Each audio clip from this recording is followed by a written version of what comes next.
what's up?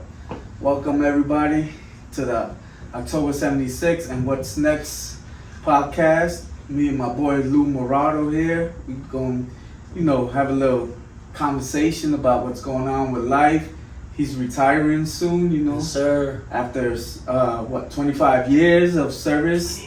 29 years of service. No deductions. He's been through the police department? No.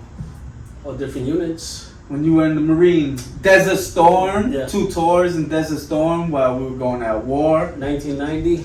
And then once he finished his tours, he became an officer, worked his way up to the SWAT team, K9 unit. You know what I'm saying? My boy Ike, rest in peace. You know what I'm saying? Great K9. You know what I'm saying? He put in his work. You know what I'm saying? Something. He had to retire and he missed the job, and then my boy had to go. He stood on the SWAT first K9 on the SWAT team, right? We had multiple K9s assigned to the K9 unit, but to actually really do like double duty, Yeah. I think he was probably one of the first K9s to do that, where we did the patrol work and we did the narcotics work, and then I would switch gears, Yeah. and then I would go in the house also. Yeah. So I think he was one of the first ones to do it. Yeah, big. He did his thing, K9 division, and now they went sniper, right? Became a sniper for the SWAT team, and now you're an instructor for a minute now, right? Yeah, I've been an instructor since 2018, which is what we call a high liability instructor. So, you actually have to get certified in different high liability topics. Like whether it be firearms, defensive tactics, taser, vehicle operations, and stuff like that. Okay. So I have all those certifications. So how much time you have left before you retire? Well, what are we? June 21st. 21st. So my last official day will be August 31st, which is Sunday, but I work Monday through Thursday. Yeah. So like August 29th is my last official day. So what's gonna be chapter 2 about? What are you looking forward to after retirement?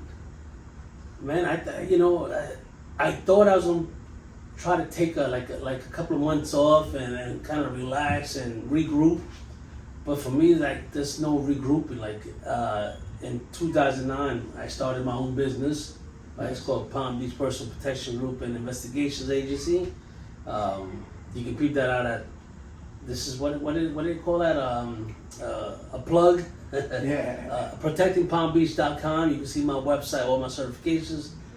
But anywho, I started a business in 2009 where I wanted a plan B.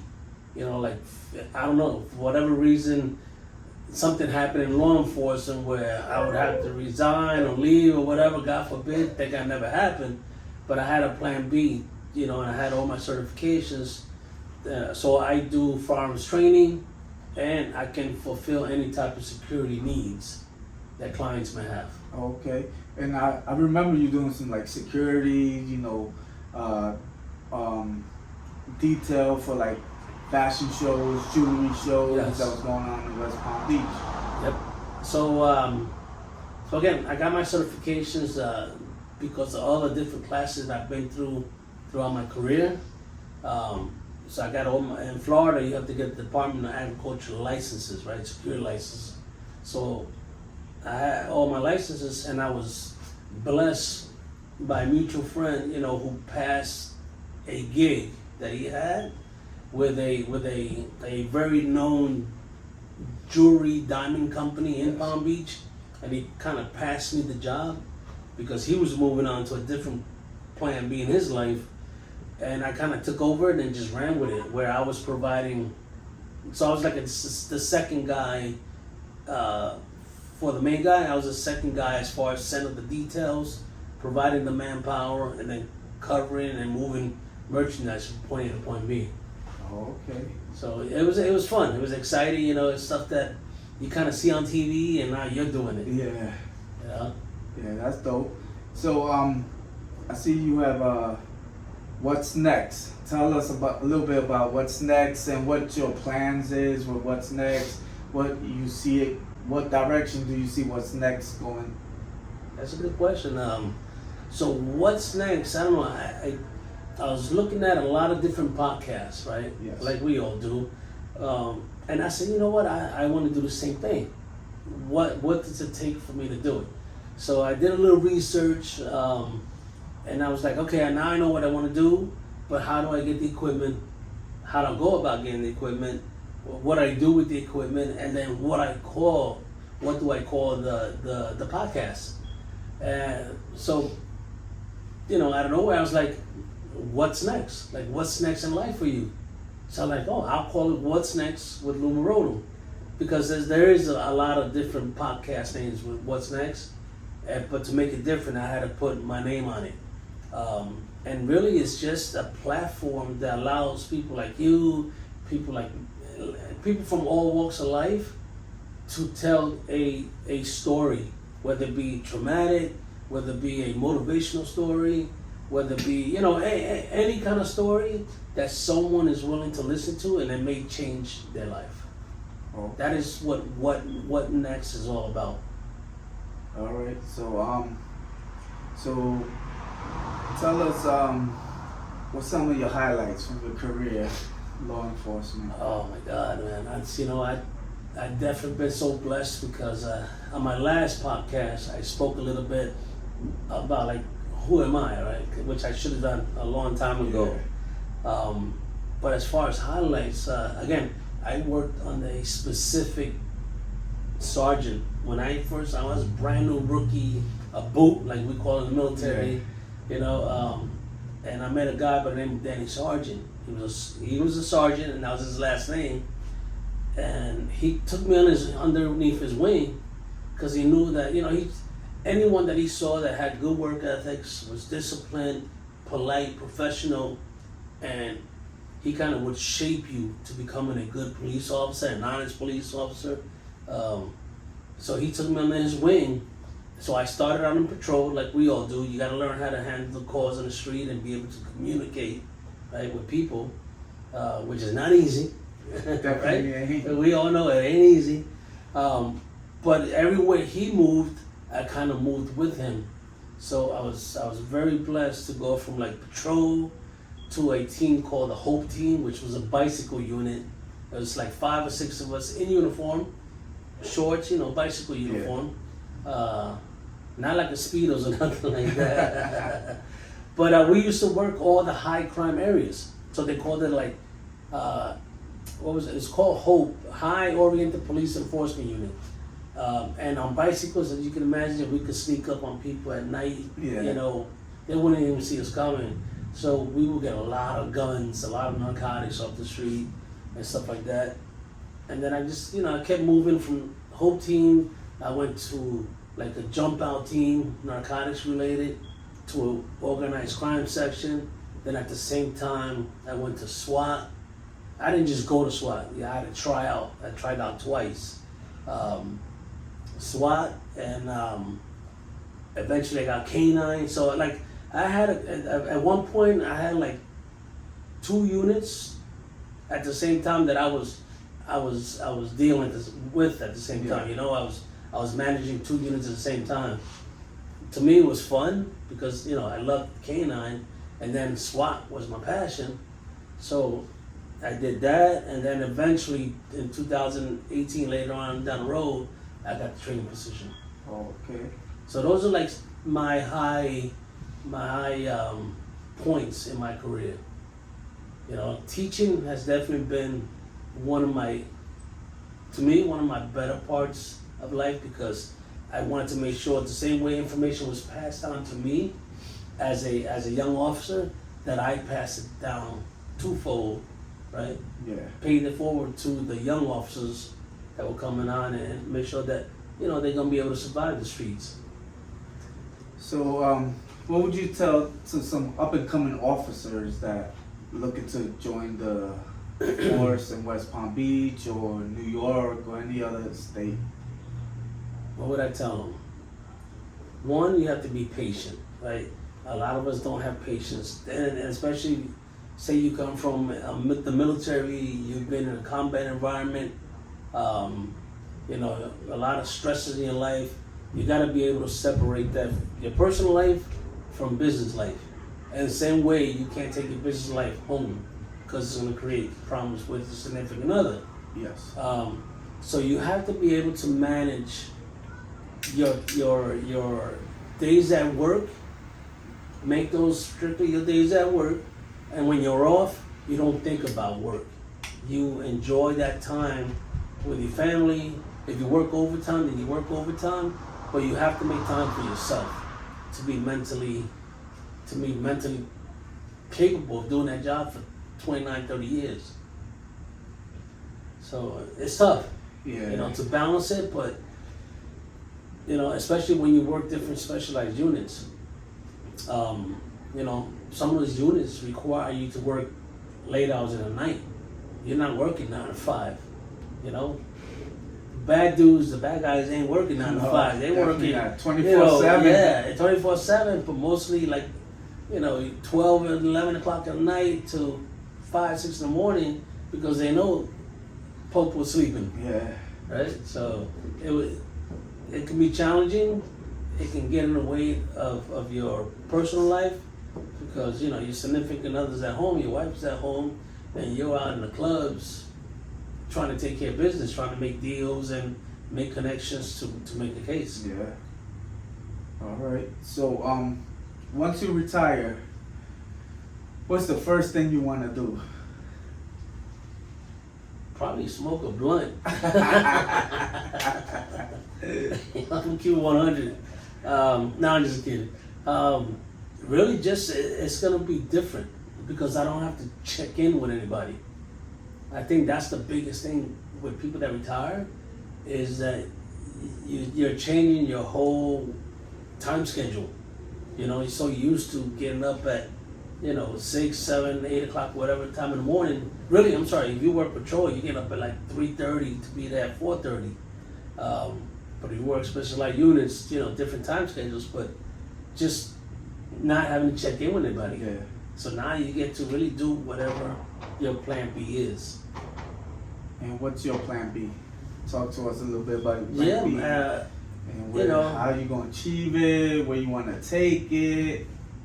I think I know what my plan B, and that's not cocky, that's just confidence. Like Jada Kid said, I'm not cocky, I'm confident. My plan B was, when I established my business in 2009, and I love firearms, so I was certified to teach it, and I went to numerous classes, from armors classes where you take down the gun to minute little detail, to just different shooting classes, stuff like that. So firearms training is going to be like my number one priority once I leave. And then anything related to the security field. I like doing the personal protection. I can set up security officers in different communities, residential, commercial, to take care of the property. So I have options. Yes. I have options. So that's my plan B, and that's kind of how I plan on attacking it. All right. And and how about your plans with what's next with Lou Maroto? With what's next, it's, again, for the last 29 years, I've learned how to juggle different obstacles, different challenges at the same time. So as I'm teaching firearms, I also want to build on my platform. I see all these other different podcasters, and I'm like, I have the same traits, the same skills, the same ability, to do what they're doing.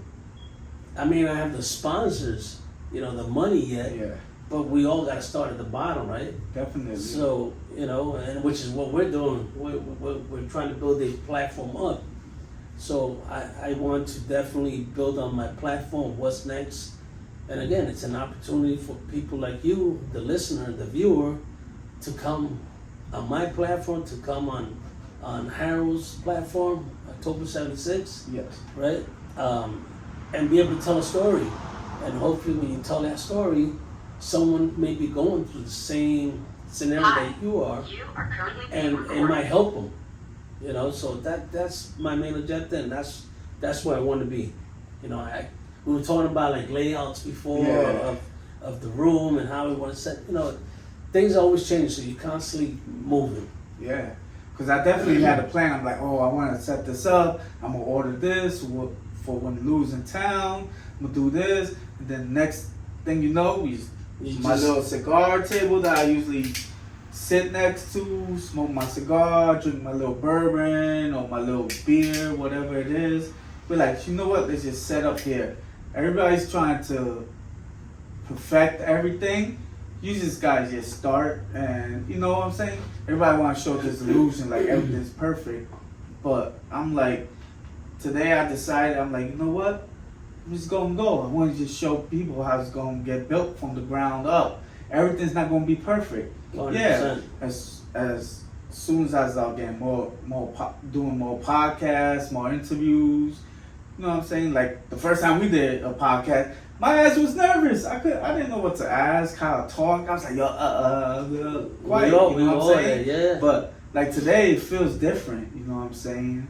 It just feels different. But it's like always like, if like I always tell men, if I was in Florida living already, me and Lou did big things already with the podcast. I will help him with his stuff, but my knowledge of, you know, I'm learning. I read stuff. I test stuff out. You know what I'm saying? And then we be back and forth for podcasts. But everybody here be like, oh yeah. And when the time comes, nobody's answered the phone. Nobody shows up. So you know what? I text you once.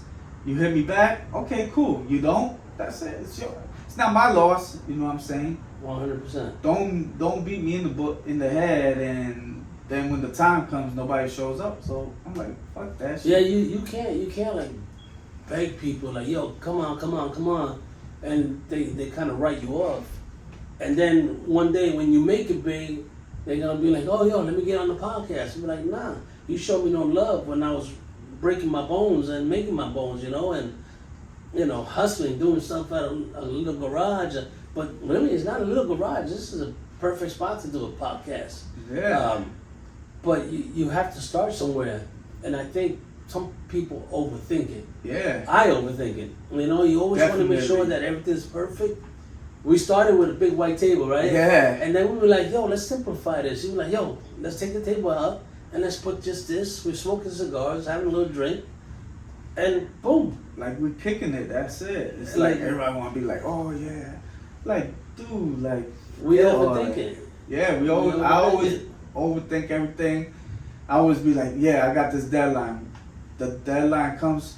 Oh no, I didn't do this. I didn't do this. I didn't get this. I'll start August 1st now. You know what I'm saying? So now I'm like, screw that shit. I'm just working what I'm doing while I record and take it from there.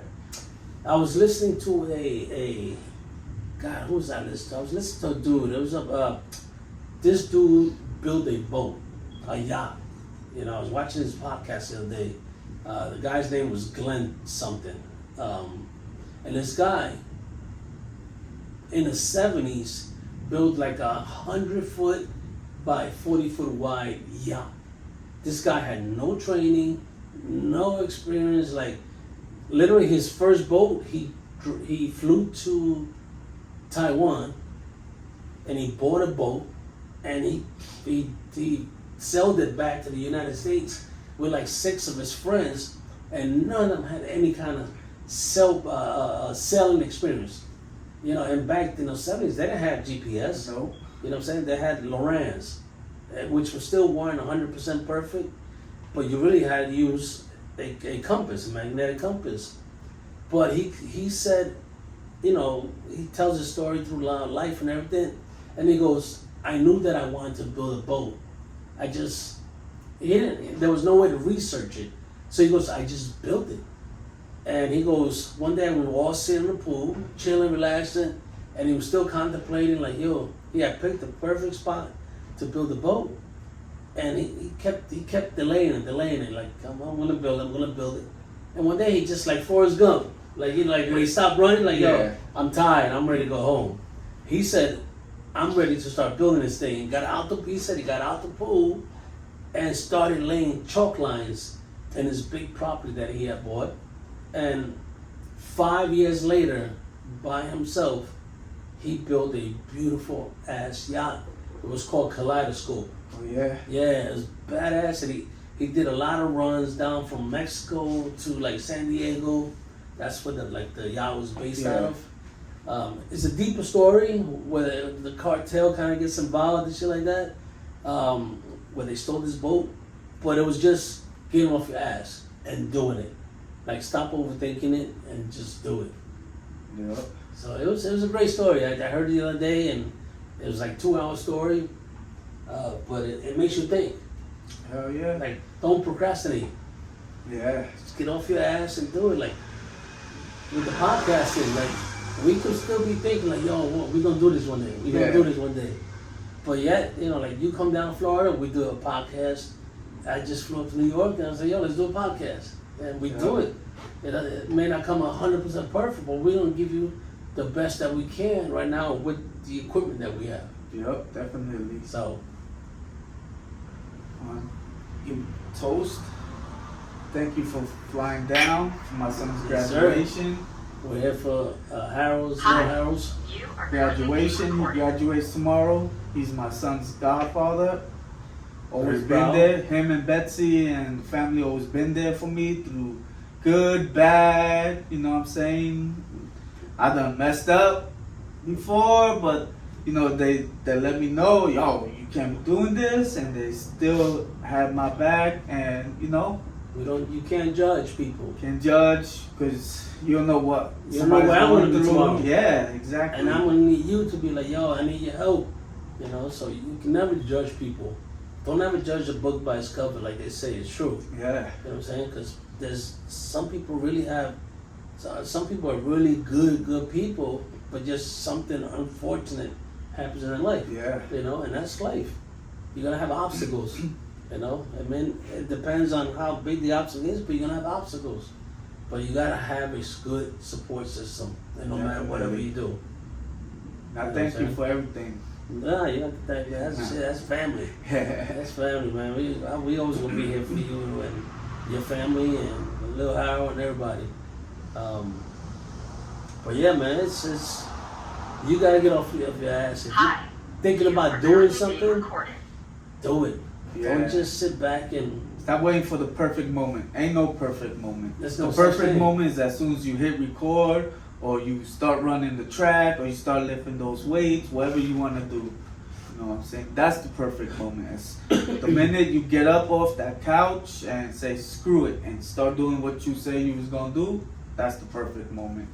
Bro, I'll tell you a story. When I first thought about doing the podcast, I was like, man, I can't afford to buy all this equipment, and drop it just like that right now.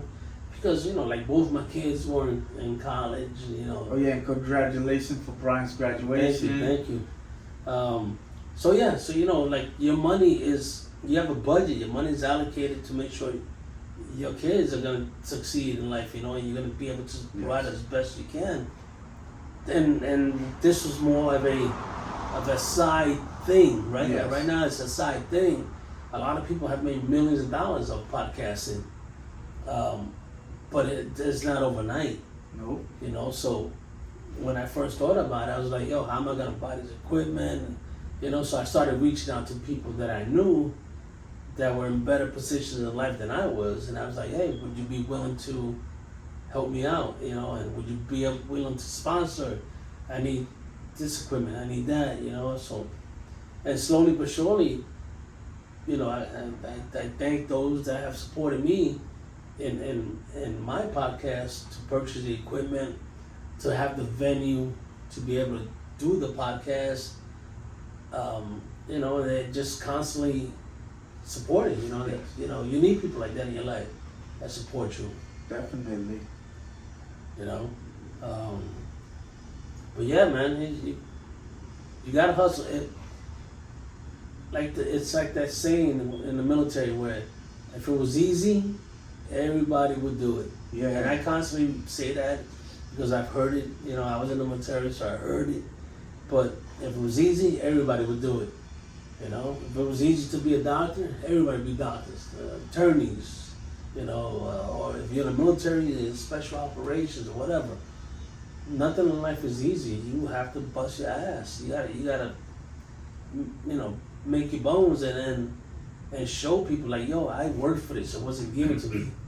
You know, yeah, the equipment might have been supplied, but I put the material in. I got the gas. You have to know, put that I work question, in. Yeah. You gotta put the work in. You have to reach out to people, be like, yo, you want to do this? They'll say, yeah. When the time comes, someone might not show up. They'll look for someone else. Everybody's always telling you, yeah. And when the time comes, that person don't show up, then somebody finally shows up. Yeah, 100%. You know, like even like when I first became a police officer, like I never thought I would be in this position. Yeah. I never, like, when you first get hired as a cop, that's a law enforcement, you don't think about retirement. No. That's so far down the road. You just think about, like, what's gonna be my next step? What's next? And luckily, there's still good people in life that are willing to take you under the wing because they see your work ethics. You know what our parents taught us, what our family taught us. And you know, it's nice to know that somebody has your back and they push you towards another position, I can 100% say like nothing's ever been given to me. Did I have a little bit edge? Yes, absolutely, because of who I knew.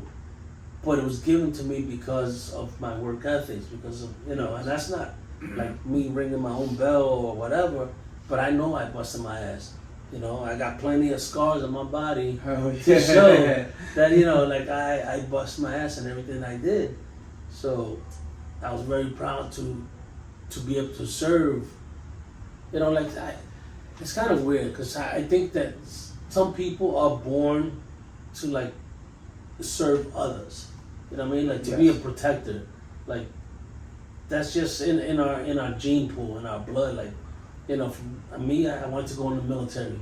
But before going in the military, like I remember I was in church back in the days, and I was part of the Royal Rangers. It was a church, you know, but it was like Boy Scout kind of deal. Yeah. And, you know, you learn how to live on the outdoors and all this stuff. And then, but from there, you know, I ended up going in the Marine Corps. I'm serving my country. I get deployed overseas. My brother was deployed also. And then I get out. But before I even get out, in 1987, 88, I applied for the New York State Police test. Yeah. And I was like numbered like 10,000 on the waiting list. So I went in 1990, and they didn't call me till 1993. Dang. 3 years later, I'm sorry, 87, like 5 years later, 6 years later, they called me and said, yo, we have a seat for you. Knowing what I know now, I'm like, thank God I let that seat go. Yeah, right. Because I would have been handling accidents on the thruway, 95 or whatever. And that's I didn't like dealing with accidents and traffic tickets. Yeah. I wasn't that person. You know, my stuff was like narcotics investigations, that type of job.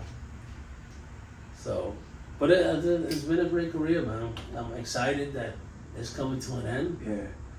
You know, I can't wait for August to get here. You know, I think I already have most of my stuff bagged up in hefty bags, you know, ready to be turned in. Yeah. And I'm constantly like posting stuff on Instagram and Facebook, you know, like, yo, retirement day, countdown calendars, all kind of shit like that.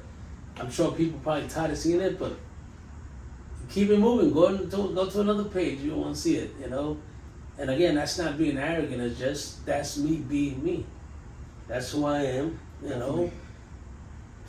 You gotta love it or leave it. Yeah. What's that new saying? If it was easy. No. Oh no. Hold on for a minute. Now you got me thinking here. I just I can't. The other day I made it up. Damn, refresh my memory now. Always working because someone's. Yeah. Yep. I said I put a meme up the other day or a post on Instagram, and I said I'm always hustling, always grinding because somebody's watching. Definitely. And that's all it takes is for one person to recognize the work that you're dishing out, you're putting out. Hi. And that person might be like, yo, he may have the funds, he or she may have the funds to say, yo, that guy's got that fire I'm looking for. Maybe I'm gonna bring him in and let me talk to him in person. And then if he or she likes you, they'll be like, oh, listen, I'm gonna set you up in this office. You're gonna do this. You got your engineer. You got a team now, right? You know, because right now, like you, we're doing it all by ourselves. Yeah. And the hardest part with them podcasting is the what? The editing. Lord have mercy, God, it kicks my ass. But slowly but surely, you know, it's like you're editing, Google, you know, and half the time it comes out bad as far as trying to save it, trying to add thumbnails and all that stuff. But hey, every day you learn something different. Definitely. Oh man, did that die out? Shit. Don't you quit on me. Don't let it quit on you. Sometimes you gotta shake it. Yeah, she might be dead. Yeah, I didn't fill it up with the gas. But yeah, man. Let me ask you a question. I'm gonna kind of flip it around you. Tell me about your podcast and what you trying to do. I'm trying to reach out to those who like try and change their lifestyle. You know what I'm saying? From where I came from, I'm like. Let me see. A lot of people don't admit, like they've been through stuff, but everybody want to act like they perfect. You know what I'm saying? Like before I used to deny, I'm not mad, I'm not this. Yeah, I admit. I want to admit, yeah, I had some anger issues, but as years went by, now finally I'm starting to change. You know what I'm saying? Because of my situation, I'm maturing and. Where before I would be like, now I'm like, oh yeah, I just fall back and hit them with something else, and everybody's like, yeah. But everybody, nobody wants to admit, you know what I'm saying? Everybody want to live this perfect life, you know what I'm saying? Like, if you have a problem, just admit it. If you have anger issue, admit it. If you just someone who wants to keep people, admit it, you know what I'm saying? So instead of just like, oh no, I don't got anger, denying shit, just admit to shit, you know what I'm saying? That's how you gonna grow, you know what I'm saying? That's how you'll grow, just admit what your faults are. Nobody wants to admit their faults. Everybody wants to act like they're perfect. Especially with social media. Yeah, especially now too, with social media, everybody's like, oh yeah, people don't want to admit this, but I'll admit, no, you doing it because you're looking for likes. You're looking for likes and you're looking for approval of people. I'm like, I post what I want to post. You know what I'm saying? There might be sometimes I post some crazy shit because I'm not going to lie. Maybe I was fucking drunk and pissed off. Yeah. And then I wake up next day, fuck it. You know what I'm saying? It is what it is. I ain't fucking perfect. Yeah. Everybody want to act like they perfect. Act like, everybody want to put everything on social media, throwing a little indirect. But meanwhile, you'll turn around 10 posts later of yours, the same shit you talk shit about somebody, you posting it. That's what's fucked up. Mostly everybody's living based off of social media. What to show? If there was no social media around, like half the people wouldn't be known. yeah, you won't be known. You won't be making up all these fucking lies. Like, come on, people you grew up with, people that's around you, know the truth about you. So you might lie to those who don't know you on social media, but those around you and those that know you grew up with or whatever know it. But then when somebody calls you on your bullshit, they're a hater. No, it's not a hater. It's just stating the fact because you keep talking shit. Yep. Acting like you're better than people when you're not. That's You know what I'm saying? that's So a I was like, statement. so I got to the point where I'm like, I don't care. People can say whatever I want to say. Yeah, I might post some shit because I'm fucking drunk and whatever. But it's not like I'm getting drunk every day. I handle my responsibility, take care of my family, my son, make sure he's good. You know what I'm saying? Reach out to those who I have to reach out to.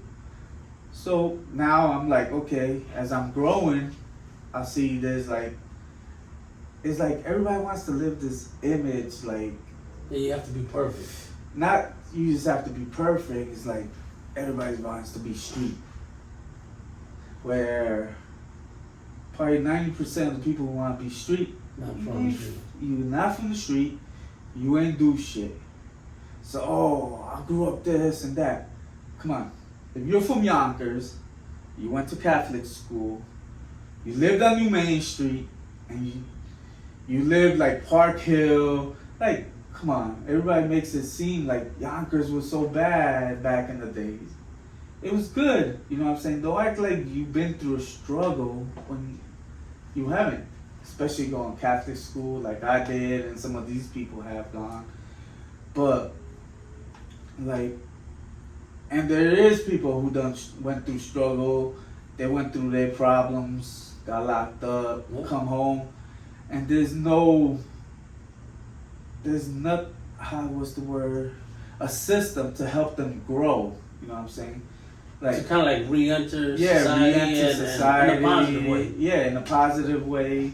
Like, sometimes I wish there was a positive way for me to re-enter society, but it wasn't. It was just like family members and, you know what I'm saying? My family's Pretty good. much that's and all it, that. family member, that's it. But there's other things you need to learn once, especially you've been gone for a while and then you left society one way, and when you're coming home, it's a whole different story. It's the whole world moved. Whole world When you moved. were sitting still. There's things you need to learn about how not to. It's upon you if you want to get in trouble or you want to continue living that life you was living before. That's definitely up to the individual. It's up to you. person, You yep. know what I'm saying? But if you really want to change, what is there out there for you? What outreach is there for you? Is there anything that's going to teach you about? Like And job if there is something, placement. they're going to charge you, like job placement, credit, you know what I'm saying, how to build credit so you could like get a house, stuff like that, you know what I'm saying, how to start a business.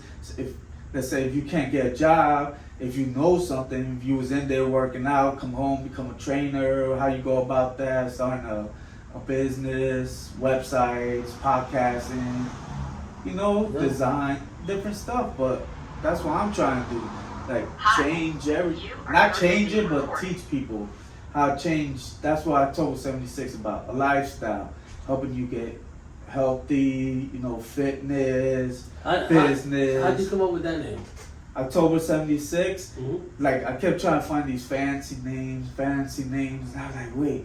So just one day I was there, and I was like, wait, I was born October, the year 76, so I was like, October 76. I kept saying it, like, you know what, that sounds cool. I'm like, not that it sounds cool, but I'm like, that's me. That's something that's part of me. It's personable. It's personable. It's not like, oh, I went and made it up, like, oh, D-Block, Locks, or Dipset, stuff like that.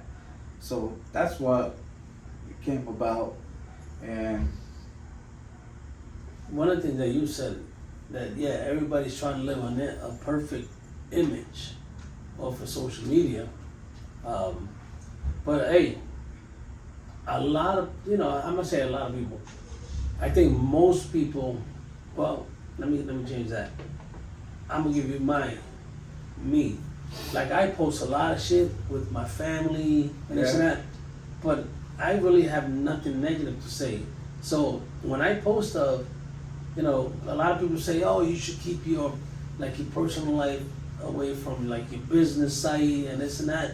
But then I'm like, I want people to see, if you look me up and you think of hiring me, I want you to see who I am as non-business compared to business. Is it professional? To me it's okay.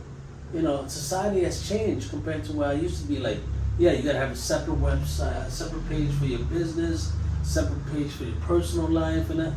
But if you're a client and you call me and I say, oh, Harold, this is my website. Here's my Instagram page. This is my Facebook page, and I want you to see. I think as a client, I would want to see like, yo, what kind of person are you away from this business? Like, exactly. In my opinion, like, yo, I want to see how you act on your days off. Are you a family guy? Because that's not gonna be in the resume. I'm a family guy. But if I see pictures of you hanging out with your wife, your husband, or whatever it is, and you're doing the family thing, like, all right, this guy's business oriented, and he is family oriented. I think that's the kind of employee I would want to have. So that's one of the reasons, like, why I keep myself together. I feel that. I definitely feel that. Hide nothing. Everybody want to separate the both. Meanwhile, they have their personal life private, and they're posting some dumb shit. Yep. But here's your business page, and you're acting like you're this. Everything's perfect. Perfect. No, you gotta see the bad with the good. You know what I'm saying? You can't. 100%. 100%. So that's one of the reasons I do it. I think a client appreciates it more when you're showing the full cake, not just a slice of it. So I'm not gonna change it. People keep telling me, "Yo, keep it separate." I'm like, nah. You do you. I'm gonna do me. Yeah, because that's the thing. Everybody want to follow the same guideline. You know what I'm saying? Oh, I'm a podcast, and I want to be like so and so, or I'm gonna be better than so. No, it's not about being like so and so, and then taking it up a notch bigger than him. Yeah. You gotta be yourself and be better than yourself and bigger than yourself, and eventually, because people's gonna see like, oh, you trying to outdo this one, you trying to outdo this one. Just be yourself, and that's it. Yep. Let the fans, the people who follow you, be the judge of that. Instead of being like, oh yeah, I did more views, got more hits, you know. But you're living a lie. Lie, yeah. Yeah, that's why you like with your podcast, you straight up, you know what I'm saying? You talk, you just, we record and we put it out there what we recorded. We don't try to edit or nothing. So it's like shit. The only edit is putting like titles and that's about it. And just trying to make it a little pretty. But we ain't changing words around or Nope. One, I don't know how to do that yet. Yeah, right. And not that I would, but it's a process. Everybody thinks like podcasting is so easy. It is. Anybody can buy equipment, set it up, and record it. Right, we're speaking. How your skills are as an interviewer is very important. Right, how you speak, how you articulate yourself, your vocabulary. But it don't mean you gotta try to speak like you're a PhD with 30 degrees, with all these alphabet letters behind your name. You gotta be yourself. If you're from the streets, you speak like that. And people that recognize real are gonna appreciate the material that you're giving out. And I think people that recognize real and see you dishing out something that's not you, they're gonna call you out on it and say, yo, that ain't you. Why are you pushing out that fake material?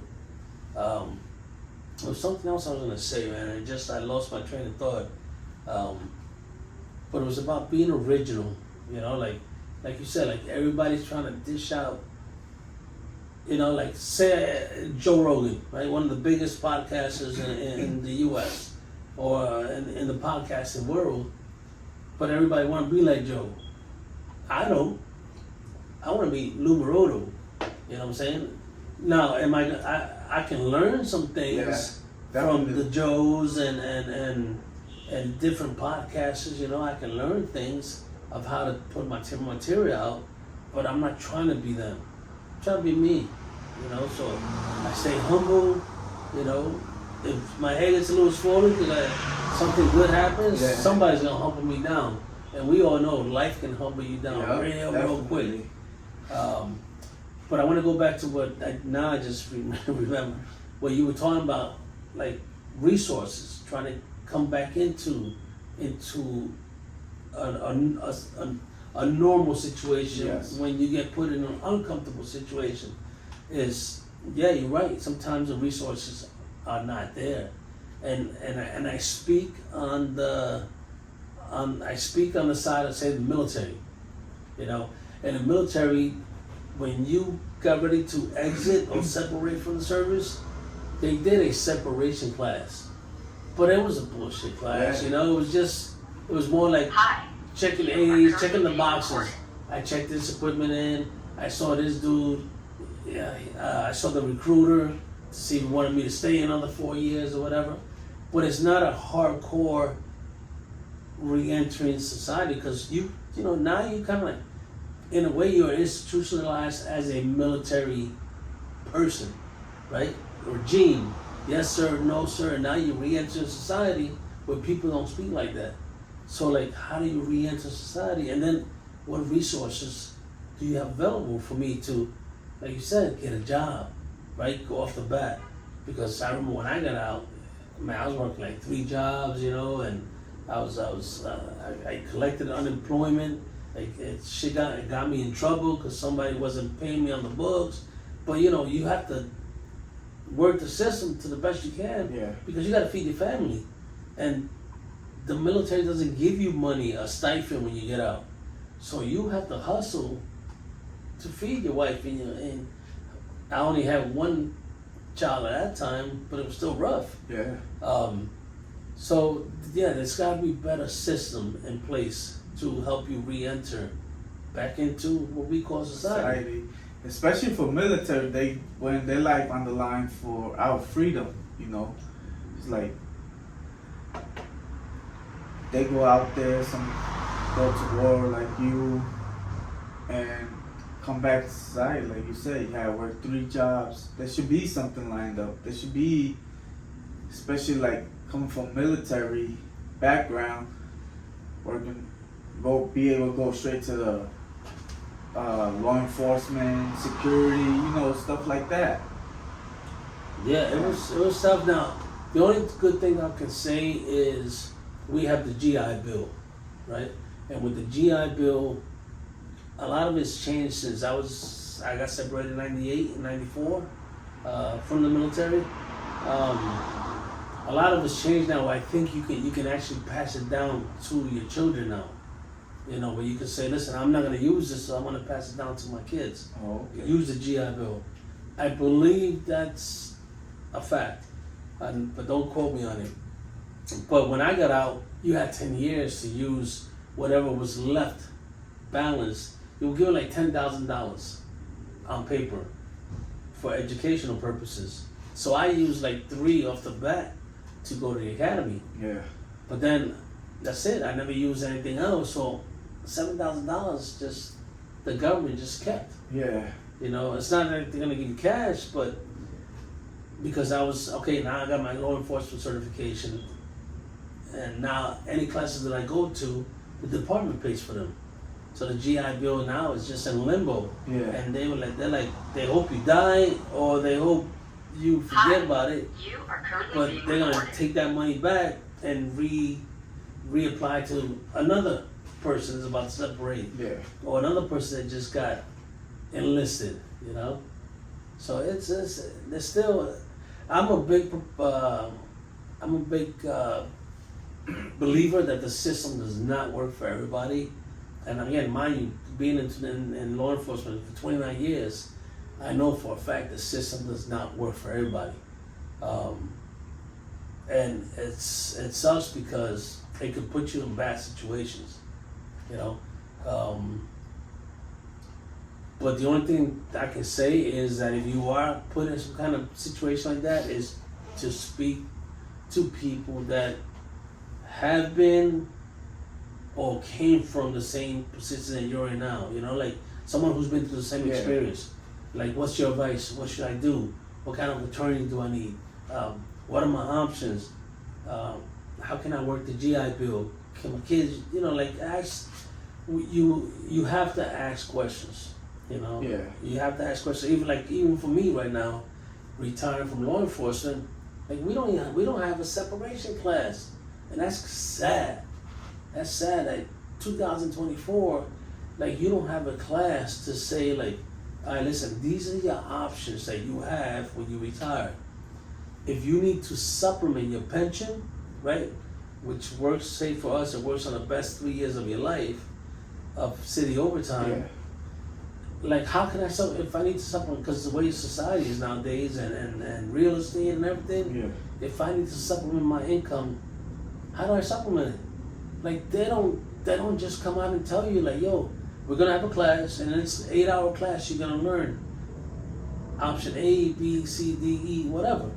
No, I have to speak to Howard, who retired 10 years ago.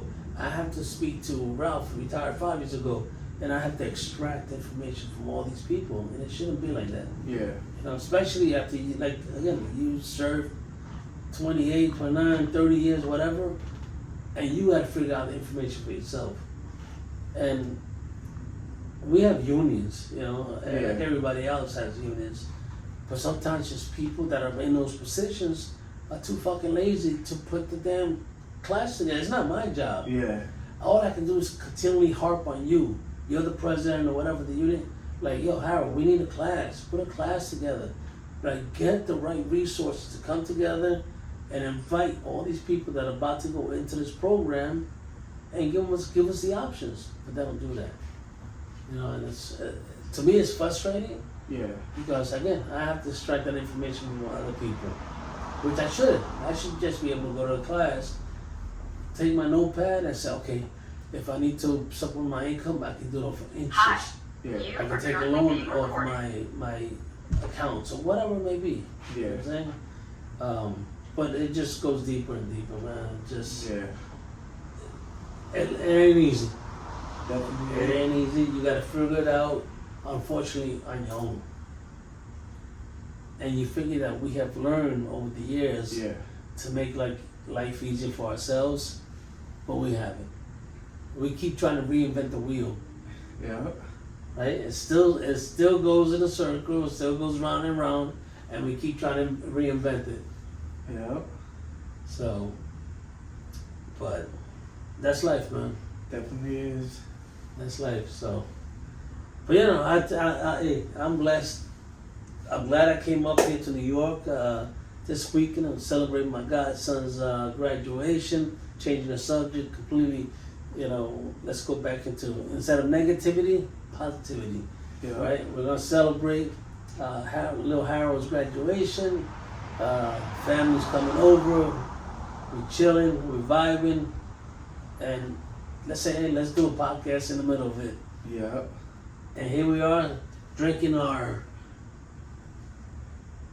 what is it? Bullet bourbon. Bullet bourbon. Bullet bourbon. Delicious. Scrumptious. Bullet bourbon. Sponsorship. we gonna tag you, Bullet bourbon. Sorry. It's her.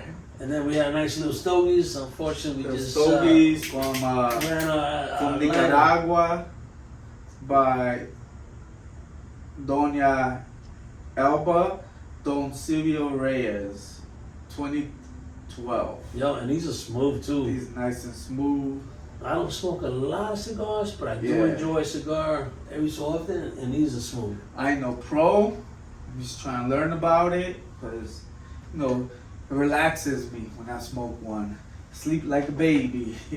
And you know what? And that cigar doesn't leave no, I don't have a bad aftertaste in your mouth like most cigars do, the heavy ones. This is just smooth.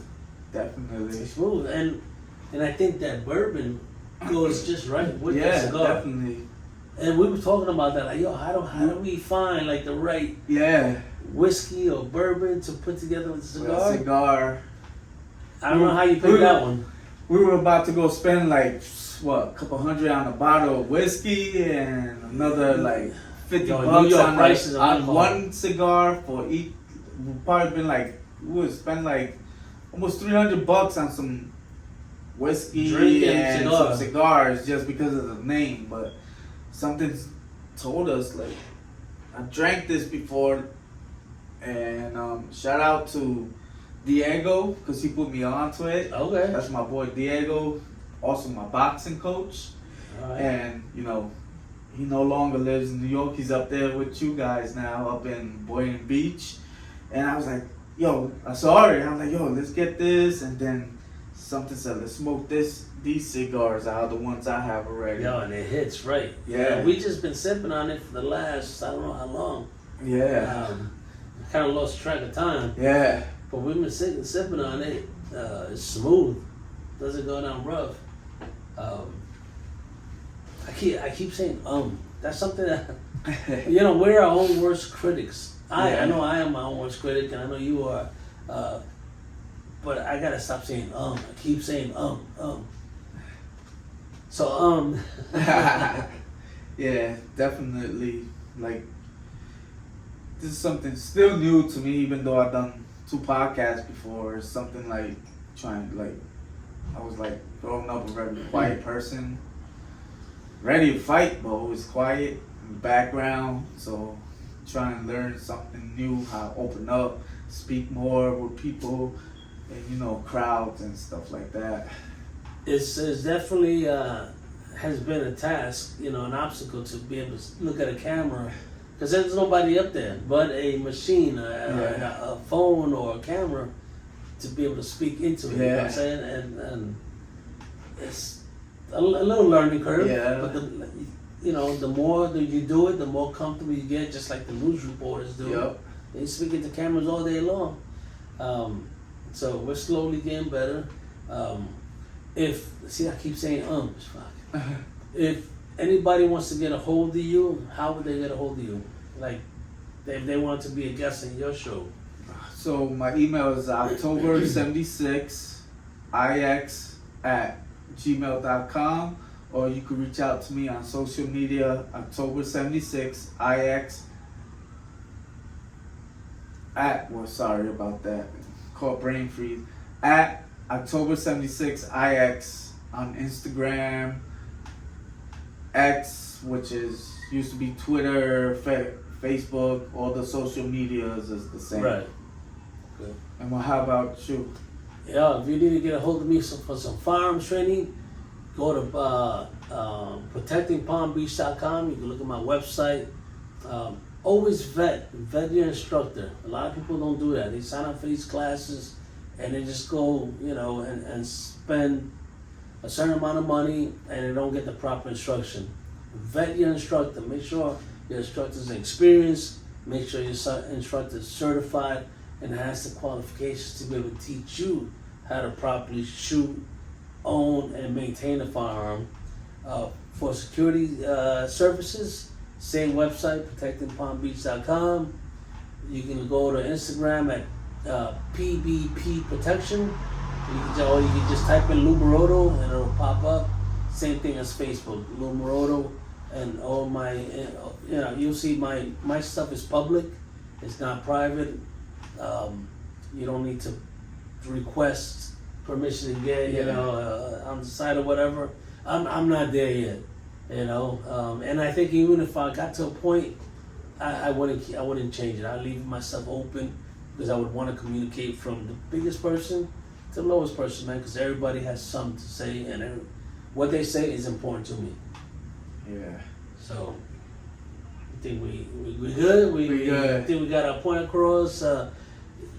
One quick Ladies and gentlemen, please leave us some comments. Definitely. Harold's gonna post his on October 76th. I'm gonna post mine on What's Next with Lou Maroto on YouTube. You have YouTube also, right? October 76 IX on YouTube also. So today is Friday? Friday. So because of the celebration that we're having, I'm probably not gonna. I might mess with it a little bit over right next day or whatever, but it probably won't get. I probably won't put this one out till next Tuesday, Wednesday in that area, and that's episode number 18 for me. And this will be episode number 3 for me. And episode 3 for Harold. So, yo, support us. You know, support. You got to support small business. Man. It's not always about supporting the big franchises. You know what I'm saying? Like the people that have the 400 million views or subscribers. You know, support those that are trying to come up. You know, we're giving you genuine information. We're honest. You know, we're dedicated to what we're doing, and we're trying to give you the best of ourselves. We're like a book. We're all individual books, and right now we're on the index. We're at the beginning, and we're slowly moving on to different chapters in our life, and we want you to be a part of those chapters and see how we progress. Right? So, thank you. Thank you. Thank you to everybody, you know, for supporting us.